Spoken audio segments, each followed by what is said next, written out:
لو بتفكر تستورد عربية مستعملة أو لأصحاب الهمم من أوروبا فالفيديو ده ليك.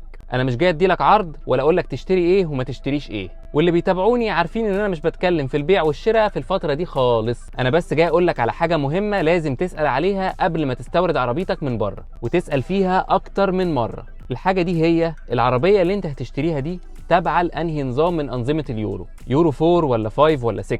الأنظمة دي بكل بساطة هي عبارة عن مقاييس أو ستاندردز حطها الاتحاد الأوروبي علشان يحافظ على البيئة ويقلل العوادم بتاعة العربيات، وده عن طريق استخدام انواع بنزين مختلفه وانواع زيوت كمان مختلفه. واحد بقى هيجي يقول لي طب هي فين المشكله؟ المشكله هنا ان البنزين اللي موجود في مصر لسه مش متوافق مع مواصفات اليورو 6، والديزل كمان اللي موجود في مصر لسه مش متوافق مع الانظمه دي، وعلشان كده محدش بيستورد عربيات ديزل من اوروبا خالص، لانها مش مصممه ان هي تشتغل على الديزل بتاع مصر او الشرق الاوسط والخليج، مع وجود بعض الاستثناءات طبعا زي التغييرات اللي بتحصل في انظمه العادم بتاعه العربيات دي والاضافات اللي بتتحط على الديزل عشان تبقى متناسبه معاها، بس دي مش حتتنا دلوقتي. وبالتالي العربيات دي هيحصل لها مشاكل في المواتير بتاعتها وانظمه العادم اللي هي علبه البيئه بمجرد ما تستخدمها في مصر، وده لانها مش موجهه اصلا للشغل في مصر. فقبل ما تستورد عربيه من اوروبا اتاكد ان هي متوافقه مع اليورو 4 واليورو 5 مش اليورو 6.